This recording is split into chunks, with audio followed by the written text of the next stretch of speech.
Un abrazo gigante, mucha alegría, muchas gracias por estar por estos lares.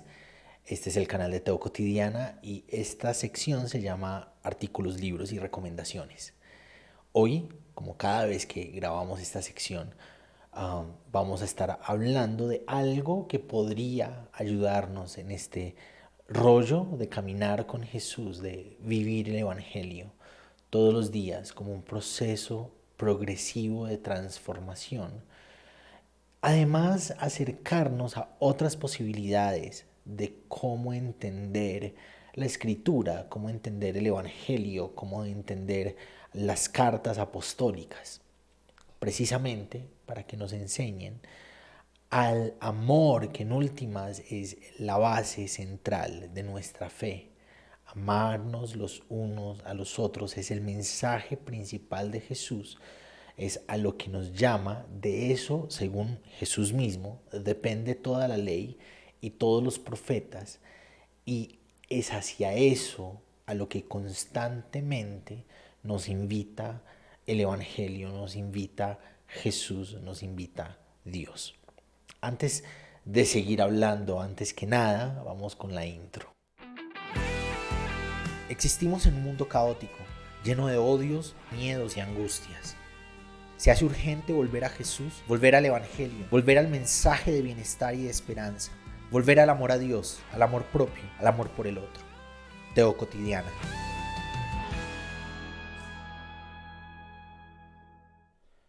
Suscríbanse, den like, compartan los videos que encuentran por aquí. Todos los días estamos haciendo algo nuevo.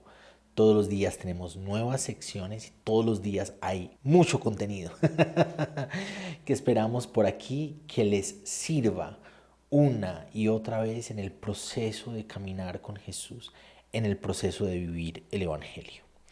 Este artículo lo encontramos en Lupa Protestante, es un artículo del amigo querido costarricense José Pablo Chacón, José Chacón, un autor de un montón de libros preciosos que no se deberían perder ninguno. Si pueden, si tienen la oportunidad de tomar en sus manos alguno de los libros de José Chacón, les haría gigantemente bien.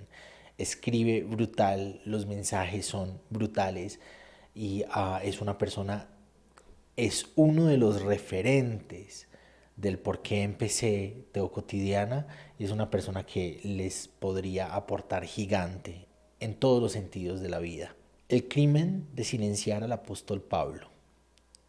Primera de Timoteo 1 del 9 al 11. En la mitología griega, Zeus tiene un amante infantil. El dios griego posee un amante casi niño. Se llama Ganímedes, pone el griego.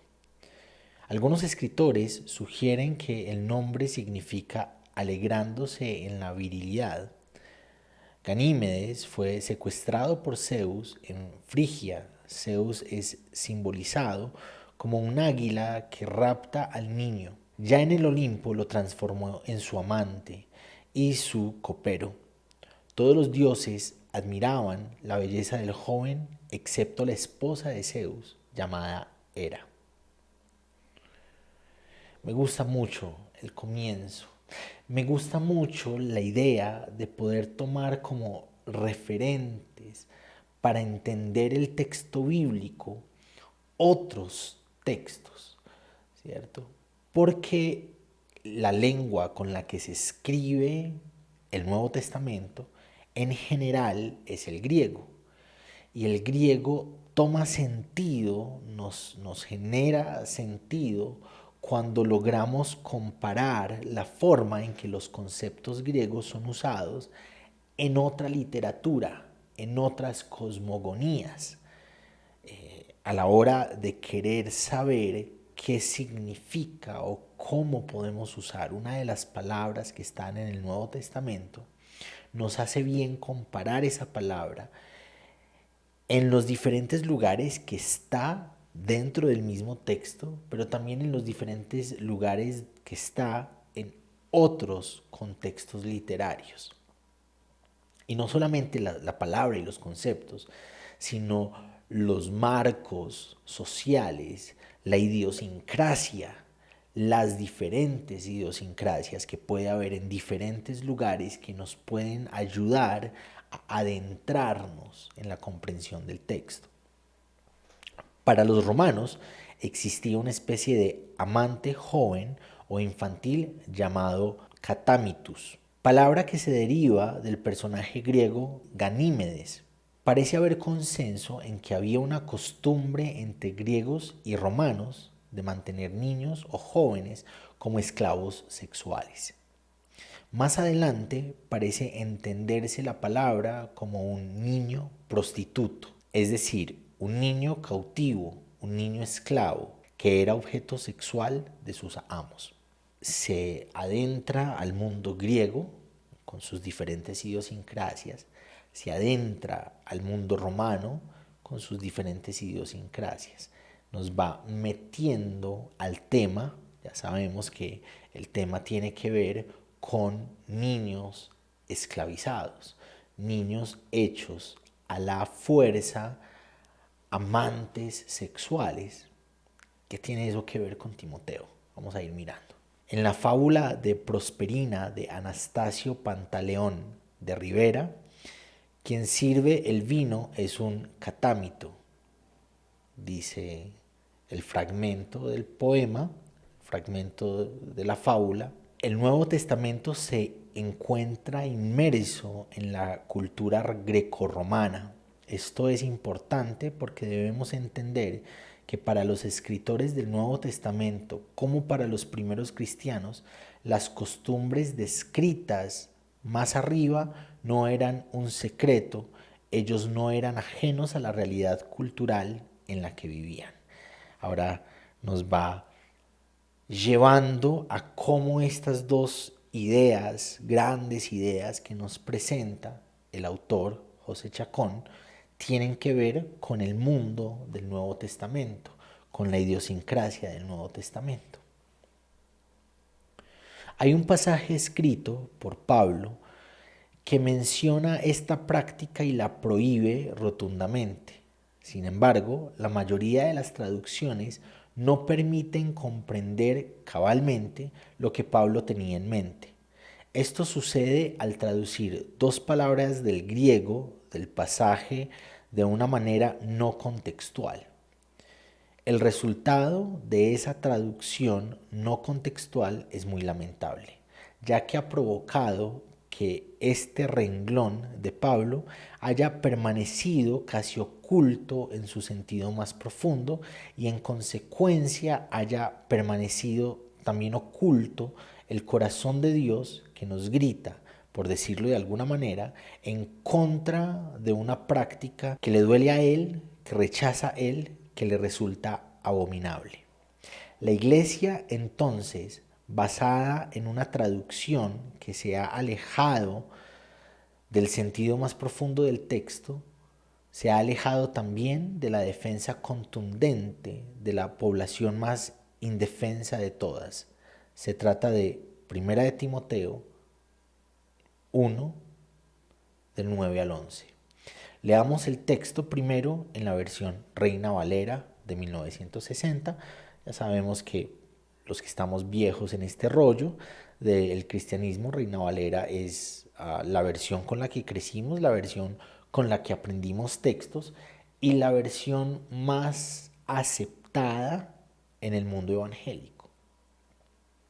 Conociendo esto, que la ley no fue dada para el justo, sino para los transgresores y desobedientes, para los impíos y pecadores, para los irreverentes y profanos, para los parricidas y matricidas, para los homicidas, para los fornicarios, para los sodomitas, para los secuestradores, para los mentirosos y perjuros, y para cuanto se oponga a la sana doctrina, según el glorioso evangelio de Dios bendito que a mí me ha sido encomendado. El texto inicia con la frase conociendo esto, es decir, sabiendo que la ley no se ha hecho para los justos. Los justos son los cristianos, porque para el Nuevo Testamento los justos habitan en la caridad, Romanos 5:5, y obran caridad, Gálatas 5:18. Haciendo esa salvedad, Pablo entonces enumera 14 clases de personas injustas y las agrupa en una especie de listas conjuntas. Son 6 listas de palabras, cada una de ellas con un tema específico en mente. Como veremos a continuación, el primer grupo es transgresores y desobedientes, el segundo grupo es impíos, pecadores, el tercer grupo es irreverentes y profanos, el cuarto grupo es parricidas, matricidas, homicidas, el quinto grupo es fornicarios, sodomitas y secuestradores, y el sexto grupo es mentirosos y perjurios. Ya van como dando ganas de saber hacia dónde va este escrito del amigo Chacón. Ya tenemos un tema que nos lo muestra desde los diferentes contextos idiosincráticos, desde los griegos, desde los romanos, nos adentra a saber que ese contexto griego y romano hacen parte del mundo neotestamentario y nos informa que hay un concepto, hay un texto que no logramos notar la profundidad que ese texto nos quiere mostrar por la forma en que lo hemos traducido. Si lo vemos con detenimiento, parece que Pablo tiene en mente los 10 mandamientos del de Éxodo 20. Cada una de las listas de injusto corresponden a una sección del decálogo. Veámoslo. Transgresores y desobedientes. Corresponde al primer mandamiento. No tendrás dioses ajenos delante de mí. Impíos y pecadores corresponde al segundo mandamiento. No te harás ídolos. Irreverentes y profanos corresponde al tercer y cuarto mandamiento. No tomarás el nombre de Dios en vano. No trabajarás el día sábado. Parricidas, matricidas y homicidas corresponde a los mandamientos quinto y sexto. Honrarás a tu padre y a tu madre, no matarás. Fornicarios, sodomitas y secuestradores. Corresponde a los mandamientos séptimo y octavo, es decir, al rompimiento del mandamiento sobre la sexualidad y al quebrantamiento de los límites de la propiedad y de la libertad del prójimo. Mentirosos y perjurios correspondería al noveno mandamiento, no darás falso testimonio contra tu prójimo. El 10º mandamiento, Éxodo 20:17, que versa sobre la codicia, principio de todos los pecados e injusticias, coincidirá con el final que utiliza Pablo en su lista de injusticias de 1 de Timoteo 1:11, cuando dice, y para cuanto se oponga a la sana doctrina. Es bien importante entender que la escritura tiene contextos y que mientras más conocemos los contextos de la escritura, más logramos entender, tenemos más claridad sobre la intencionalidad del texto en el momento contextual, en el momento, en las coordenadas espaciotemporales en las que el texto fue escrito. Mientras más conocemos los diversos contextos en que el texto fue escrito, más claridad tenemos sobre lo que el texto quiere decirnos. Entonces el autor nos está presentando el contexto de otras naciones, Grecia, Roma. El contexto particular del Nuevo Testamento en que Grecia y Roma son parte del mundo, son parte importante de los conceptos que se están usando en el Nuevo Testamento, son parte importante de la idiosincrasia del mundo. Y aquí se nos cuenta que hay una conexión, puede haber una conexión comparativa entre lo que está diciendo Pablo, que es un fariseo o fue un fariseo, defensor de la ley, defensor de las tradiciones judías, que se convirtió al cristianismo, pero convertirse en cristiano, convertirse en seguidor de Jesús más bien, no lo desconectó de sus tradiciones judías. Entonces, Pablo está constantemente buscando hacer coherencia entre lo que enseña Jesús, lo que aprende de Jesús y lo que aprendió de la Torá, porque Jesús en general, en la cristología, es el cumplimiento de la Torá. Jesús tiene sentido para los judíos en la forma en que da cumplimiento a la antigüedad, a los mandamientos y a los profetas. Pablo enlista y agrupa de forma muy ordenada y meditada. Cada palabra la ha elegido para que concuerde, para que coincida. No hay nada al azar. Ninguna palabra es arbitraria, ni escrita sin haberlo meditado antes. Podemos ver que cada una de las listas de injusticias contienen palabras que tienen un sentido coherente entre sí. Incluso podrían ser palabras sinónimas. Observamos que transgresores y desobedientes, lista 1, son dos palabras coherentes entre sí. Transgredir la ley y desobedecerla es un equivalente. Lo mismo sucede en lo sucesivo, continuando con la lista 2. Impíos y pecadores concuerdan en el sentido y el significado. Irreverentes y profanos, lista 3. También, siendo que la irreverencia y la profanación podrían usarse sinónimamente. La cuarta lista es también absolutamente coincidente. Parricidas, matricidas y homicidas. Se podría resumir en asesinos.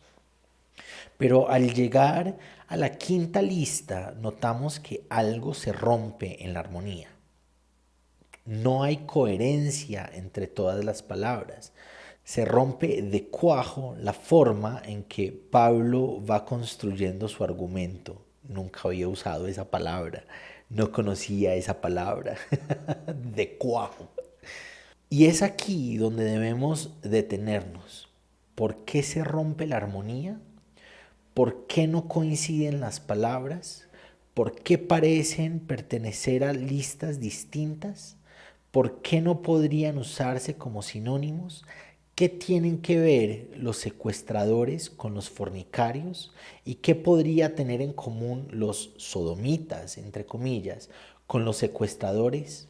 Nada. Sin embargo, si con toda humildad y reverencia nos dirigimos, si con toda humildad y reverencia nos dirigimos al texto griego del Nuevo Testamento, podemos comprender que Pablo sí hizo bien su trabajo. Todas las palabras de la lista número 5 coinciden entre sí. ¿Por qué no sucede esto en la traducción? De este párrafo quiero resaltar algo que es supremamente importante y es hacer preguntas. Necesitamos una constante de cuestionamiento. Necesitamos preguntar y preguntar y preguntar. Cuando Jesús le dice a la mamá, es que yo estoy en los negocios de mi padre, eso que denominó negocios de mi padre equivalía a estar sentado con los maestros de la ley preguntándoles. Es necesario preguntar. El texto está para que le hagamos preguntas. Y aquí Pablo Chacón, José Pablo Chacón, está preguntando por qué el texto, por qué ocurre, por qué hay diferencias, por qué hay algo que no cuadra. Y esa es una invitación para nosotros, para nosotras, a preguntar los por qué del texto, por qué algo no cuadra, por qué algo está diferente, por qué dijeron que era de esta manera que se debía traducir y no de esta otra. ¿Por qué? ¿Para qué? ¿Dónde? Que todas nuestras preguntas las podamos verter mientras estamos leyendo el texto y que nuestro acercamiento sea la pregunta. Pregunta no equivale a dudar y dudar está gigantemente bien también. Pregunta equivale a escudriñar, a ir más allá, a buscar la profundidad de lo que el texto nos dice. Las tres palabras agrupadas en la quinta lista son pornois, arsenokoitais y andrapodistais. Veamos varias traducciones. La King James, la versión King James, las traduce, dice el parrafito en inglés, y él explica que así como está en inglés se puede traducir al español como proxenetas o el que usa prostitutas, los que se profanan a sí mismos con otros ladrones de hombres. La nueva versión internacional en inglés traduce, está el parrafito en inglés, es decir, en español, si lo traemos desde esa traducción de la nueva versión internacional, sería inmorales sexualmente, homosexuales, traficantes de esclavos. Así que podemos ver que no existe un consenso en las traducciones.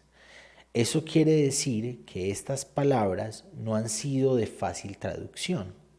La primera de ellas, pornois, deriva del verbo pornemi, que significa vender y puede significar alguien que se prostituye, alguien que prostituye a otra persona o alguien que paga por sexo. Esta última acepción es la que derivaría en nuestra noción de fornicario.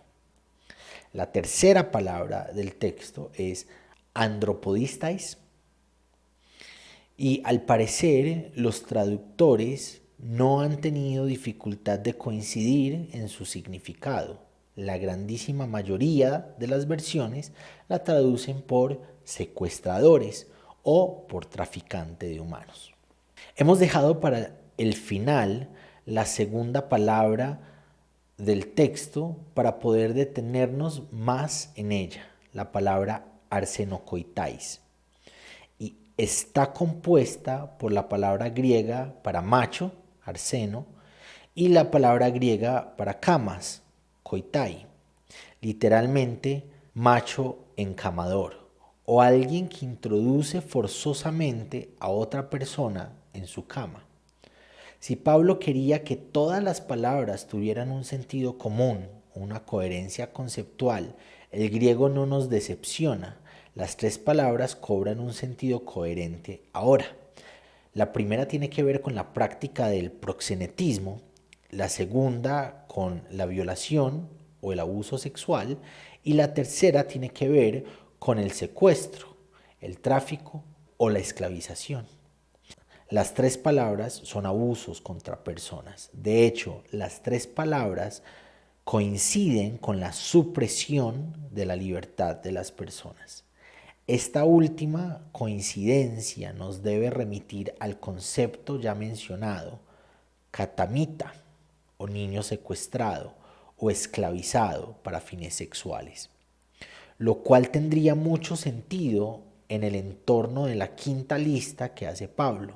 La primera palabra tiene la noción de violentar la libertad de las personas mediante la prostitución. La segunda palabra nos remite a la violación de la libertad de un menor de edad, esclavizándolo para fines sexuales. La tercera palabra describe el tráfico de personas con el fin de venderlos como esclavos. En la época de Pablo era común que los hombres poseyeran niños esclavos, quizá hijos de sus esclavos, que eran considerados una especie de mascota y a los cuales tenían derecho a explotar sexualmente. A esta práctica se le llama hoy en día pederastia. Proxenetas, violadores de niños y traficantes de humanos. Ahora el texto adquiere una reveladora coherencia, un profundo y alarmante sentido. El corazón de Dios se rompe y grita en contra de estas cosas y Pablo grita con Dios, incluso rompiendo lo que era considerado normal en la cultura grecorromana.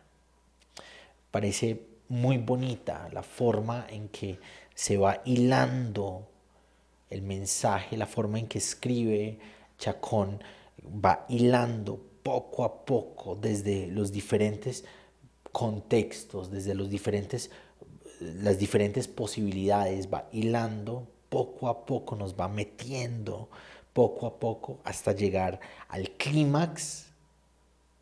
Creo que este es el clímax de decirnos, esto es lo que Dios quiere decir con esa frase que hemos malentendido, que hemos mal traducido, que usamos usualmente para rechazar a un grupo de personas. Lo hemos hecho por muchos años y para sentirnos más moralmente superiores, y en realidad, dadas todas los argumentos que está presentando el autor, podría significar proxenetas, violadores de niños y traficantes de humanos. Si esto es así, me parece bonita la humildad, porque da todo un argumento, da todo un discurso, pero lo plantea como propuesta, se plantea como esto podría ser, no un esto es. Y creo que nos equivocamos mucho cuando queremos insistir, cuando queremos dar a entender que lo que nosotros determinamos de lo que dice la Biblia es lo que dice y punto. Hay más por explorar, hay más por entender, hay otras conexiones que podemos hacer, hay diferentes cuadros hermenéuticos desde donde podemos leerla. Y ocurre esto, un texto que se sigue usando de una manera muy específica puede generarnos otras texturas, puede generarnos otros discursos. Si esto es así, es doblemente confirmatorio cuando regresamos al marco ideado por Pablo para hacer coincidir su lista de injusticias en el Decálogo. La quinta lista coincidiría con los mandamientos séptimo y octavo. El séptimo tiene que ver con las prácticas de fornicación o adulterio que generalmente se daban en contextos de prostitución, sagrada o profana. Y con toda sorpresa podemos notar que el octavo mandamiento tiene que ver con el hurto. El texto de Pablo nos habla de proxeneta que ha hurtado humanos con fines sexuales comerciales, de niños hurtados, secuestrados, para ser esclavos sexuales, catamitas, y del hurto y tráfico de humanos con fines esclavizadores. En el mundo, cada año, más de 3 millones de humanos son víctimas del tráfico de personas.